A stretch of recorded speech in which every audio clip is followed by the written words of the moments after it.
Hi friends, అందరికీ good morning. Welcome back to our channel తను పాప డైలీ వ్లాగ్స్. ఎవరైనా ఫస్ట్ టైం నా ఛానల్ చూస్తే సబ్స్క్రైబ్ చేయండి, లైక్ చేయండి, షేర్ చేయండి. అలాగే మీ ఫ్రెండ్స్ అండ్ ఫ్యామిలీ మెంబర్స్కి షేర్ చేయండి. ఈరోజు మార్నింగ్ వీడియో షూట్ చేస్తున్నాను. పాపకి స్కూల్ ఉందన్నమాట. పాపకి మార్నింగ్ బ్రేక్ఫాస్ట్ కింద దోశలు వేసి దానిలో ఉల్లికారం చేస్తున్నాను. ఇక్కడ ఉల్లికారం కోసం 4 పెద్ద సైజు ఉల్లిపాయలు తీసుకున్నాను, ముక్కలుగా తరిగి పెట్టుకున్నాను. అలాగే 10 ఎండుమిరపకాయలు నీళ్ళల్లో వేసి నానబెట్టుకున్నాను. కొంచెం చింతపండు, చిన్న నిమ్మకాయ సైజ్ అంత చింతపండు, కొంచెం జీలకర్ర, ఒక 10 వెల్లుల్లిపాయ రెబ్బలు.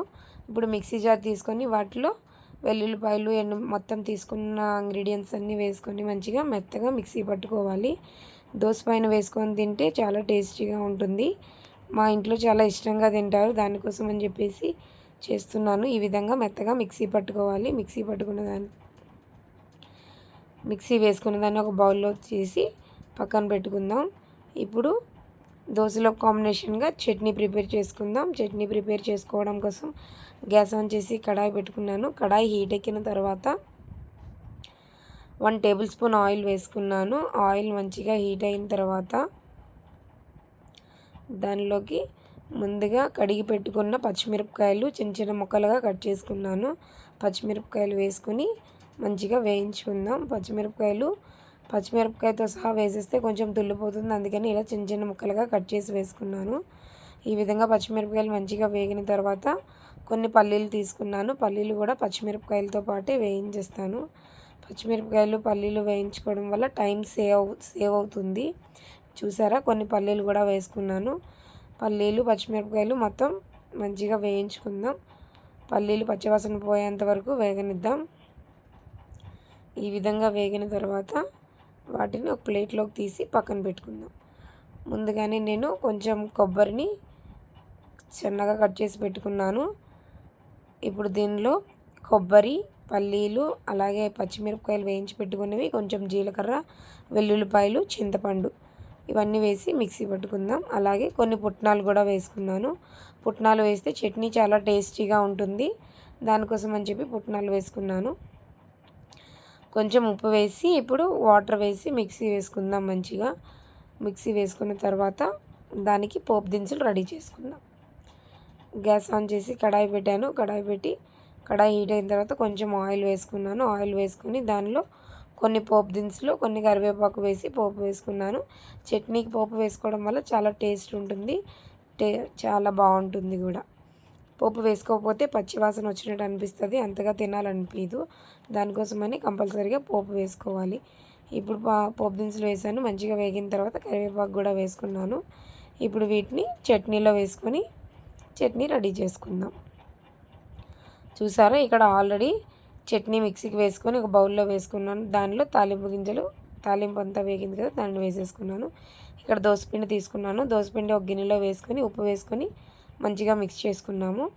మా పాపతో ఉల్లికారం తినదు, బాబు మా హస్బెండ్ తింటారు. కానీ మా పాప కోసం అని చెప్పేసి ప్లెయిన్ దోశలే వేసేసాను. తను ఉల్లికారం అంతగా ఇష్టపడదు. తన కోసం అని చెప్పేసి దోశలు వేస్తున్నాను. తను ప్లెయిన్ తినేసిద్ది, ప్లెయిన్ ఎక్కువగా ఇష్టపడుతుంది. దానికోసం అని చెప్పేసి ప్లెయిన్ దోశలు వేశాను. ప్లెయిన్ దోశలు తినేసి వెళ్ళిపోతుంది. పాప కోసం సపరేట్గా ఎగ్ దోశ వేస్తానంటే కూడా వద్దనింది. దానికోసం అని చెప్పేసి 2 దోశలు వేసి ఇచ్చేసాను. చట్నీ వేసి మంచిగా తినేసింది. ఇప్పుడు స్కూల్కి లంచ్ బాక్స్లోకి లెమన్ రైస్ చేశాను. ముందుగానే రైస్ వండేసుకున్నాను, అది వీడియో ఏం తీయలేదు. గ్యాస్ ఆన్ చేసి కడాయి పెట్టాను. కడాయి హీట్ అయిన తర్వాత 1 స్పూన్ ఆయిల్ వేసుకున్నాను. 1 స్పూన్ ఆయిల్ వేసుకున్న తర్వాత లెమన్ రైస్ కోసం అని చెప్పేసి పాపకు ఒకదానికే కదా, దానికోసం 2 పచ్చిమిరపకాయలు సన్నగా కట్ చేసి పెట్టుకున్నాను. కొంచెం కరివేపాకు, పల్లీలు, అలాగే పోపు దినుసులు, వీటన్నిటిని ఆయిల్ బాగా హీట్ అయ్యింది కదా కడాయిలో, దానిలో వేసుకుందాం. దానిలో వేసుకున్నాక మంచిగా మిక్స్ చేసుకున్నాను. పచ్చిమిరపకాయలు, పోపు దినుసులు, పల్లీలు, కరివేపాకు మంచిగా వేగేంత వరకు వేపుకొని తర్వాత దానిలో కొంచెం పసుపు వేసుకోవాలి. లెమన్ రైస్ కోసం కదా, అందుకని పసుపు వేసుకున్నాను. పసుపు వేసి మంచిగా వేగిన తర్వాత మార్నింగే వండి పెట్టుకున్నాను అని చెప్పాను కదా అన్నం, ఆ అన్నం కూడా ఒక బౌల్తో తీసుకున్నాను. దానిని కూడా వేసేసి మంచిగా పోపు దినుసులు, పసుపు అన్నీ మిక్స్ అయ్యేటట్టు కలుపుకుందాం. ఈ విధంగా కలుపుకున్న తర్వాత దానిలో కొంచెం ఉప్పు, అలాగే ఒక చెక్క నిమ్మరసం పిండుకున్నాను. ఈ విధంగా పిండుకున్న తర్వాత మంచిగా మిక్స్ చేసుకున్నాను. మిక్స్ చేసి కాసేపు గ్యాస్ పైన వదిలేసాను. ఇందులో లెమన్ రైస్ రెడీ అయింది. స్నాక్స్ బాక్స్ కోసం అని చెప్పేసి ఒక కీరా తీసుకున్నాను. పప్పాయ కట్ చేసి పెడతానంటే వద్దనింది, దానికోసమని కీరా పెట్టాను. కీరా చాలా ఇష్టంగా తింటారు మా పిల్లలు. మా పాప డైలీ కీరా పెట్టినా కానీ వద్దని చెప్పదు. అందుకోసమని చెప్పేసి కీరాను మంచిగా కట్ చేసి కడిగేసి కట్ చేసుకున్నాను. దాన్ని చిన్న చిన్న పీసులుగా కట్ చేసి స్నాక్స్ బాక్స్లో వేశాను. టూత్పిక్ అవసరం లేదమ్మా అంటే కూడా లేదు, టూత్పిక్ కావాలి అని చెప్పింది. దానికోసమని టూత్పిక్ వేశాను. టూత్పిక్ వేసి మంచిగా మూత పెట్టేశాను. టూత్పిక్తో తినదు, కాకపోతే టూత్పిక్ అడుగుతుంది. బాక్స్ మూత పెట్టేశాను. Snacks box ready. Lemon rice చల్లగా అయింది కదా, దీన్ని ఇప్పుడు బాక్స్లోకి వేసుకొని లంచ్ బాక్స్ కూడా ప్యాక్ చేసేస్తాను. చూసారా, కొంచెమే వేసాను, లెమన్ రైస్ ఎక్కువగా తినదు, దానికోసం అని చెప్పేసి. ఇప్పుడు బ్యాగ్లో lunch box, snacks box, water bottle, 1 spoon, అలాగే నాప్కిన్ వేసేసి లంచ్ బాక్స్ రెడీ చేసేసాను. పాప అయితే ఇవన్నీ తీసుకొని స్కూల్కి వెళ్ళిపోయింది. వాటర్ ఎక్కువగా తాగుతుంది స్కూల్లో, దానికోసం అని చెప్పేసి బాటిల్ ఫుల్గా వాటర్ పెట్టాను. లంచ్ బాక్స్ రెడీ చేసేసాను. మా పాపని స్కూల్లో దింపేసి మా హస్బెండ్ వచ్చారు. మా హస్బెండ్ కోసం అని చెప్పేసి దోశలు వేశాను. వీళ్ళు ఉల్లికారం తింటారు, దానికోసమని ఉల్లికారం దోశలు వేశాను. మా బాబుకి మా హస్బెండ్కి కొంచెం గరిటతో దోసపిండి తీసుకొని రౌండ్గా తిప్పుకుంటూ దోశలు వేశాను. దోశ వేసిన తర్వాత దానిపైన 2 టేబుల్ స్పూన్స్ ఉల్లికారం తీసుకున్నాను. ఉల్లికారం ఈ విధంగా వేసుకొని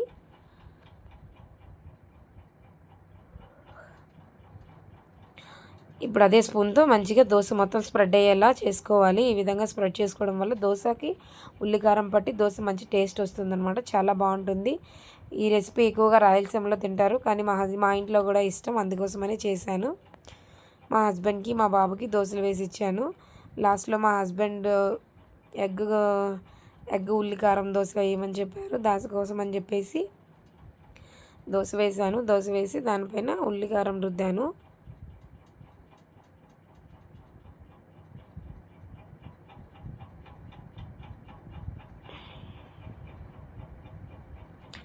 దోశ వేసుకున్న తర్వాత దానిపైన ఒక ఎగ్ తీసి మంచిగా పగలగొట్టేసి దానిపైన వేసి ఎగ్ పైన 2 టేబుల్ స్పూన్స్ ఉల్లికారం వేసుకున్నాను. ఉల్లికారము ఎగ్ మంచిగా మిక్స్ అయ్యేటట్టు ఫోక్ స్పూన్తో మిక్స్ చేసుకున్నాను. నార్మల్ స్పూన్తో మిక్స్ చేస్తే ఎగ్ అలాగైనే ఉండిపోయిద్ది, ఎల్లో కలర్ కానీ. ఈ విధంగా ఫోక్ స్పూన్తో వేసుకున్న తర్వాత దాన్ని రివర్స్లో వేసుకున్నాను. ఎగ్ విత్ ఉల్లికారం ట్రై చేయండి, చాలా బాగుంటుంది. వాళ్ళకి టిఫిన్ వేసి ఇచ్చేసిన తర్వాత నేను స్నానం చేసేసి పూజ చేసుకోవడం కోసం అని చెప్పేసి, ఈరోజు థర్స్డే కదా, కంపల్సరీ పూజ చేసుకుంటాను. దానికోసమని స్నానం చేసిన తర్వాత పూజ సామాన్లు మొత్తం క్లీన్ చేసుకున్నాను. క్లీన్ చేసుకున్న తర్వాత మంచిగా ఈ విధంగా గంధం కుంకుమ పెట్టి బొట్లు పెట్టేసుకున్నాను. బొట్లన్నీ పెట్టుకున్న తర్వాత పూజ చేసుకుంటాను. అలా దీపం కుందులు, చెంబు, రుద్ర, హారతి ఇచ్చుకునేది, గంట అన్నిటికీ గంధము కుంకుమ పెట్టి బొట్లు పెట్టేసుకున్నాను. ఇప్పుడు పువ్వులు తీసుకున్నాను. మా చెట్లో కాసిన పూలు కొన్ని, బయట తీసుకొచ్చిన పూలు కొన్ని, దేవుడి పటాలకి మంచిగా పూలన్నీ అలంకరించుకున్నాను. ముందు మా చెట్లో కాసిన పూలన్నీ పెట్టాను, తర్వాత బయట కొనుక్కొచ్చిన పూలు పెట్టాను. ఇలా నీట్గా పూలు మొత్తం పెట్టేసి దేవుడి గదిని అలంకరించుకున్నాను. అలంకరించుకున్న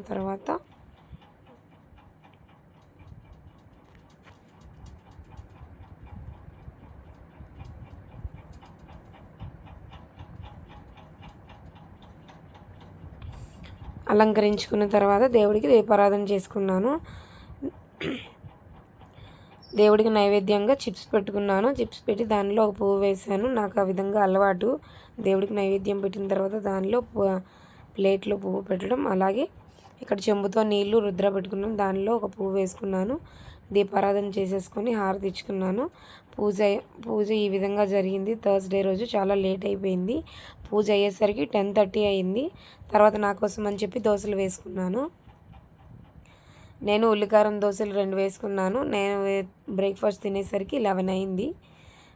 దోశలు వేసుకొని తినేసి తర్వాత వంట స్టార్ట్ చేశాను. దోశలు మార్నింగ్ బ్రేక్ఫాస్ట్, లంచ్ బాక్స్ అన్నీ అయ్యేసరికి ఇన్ని గిన్నెలు ఉన్నాయి. గిన్నెలు మొత్తం కడిగేసి మళ్ళీ మధ్యాహ్నం తినడం కోసం వంట స్టార్ట్ చేశాను. Bye friends, share, subscribe, like.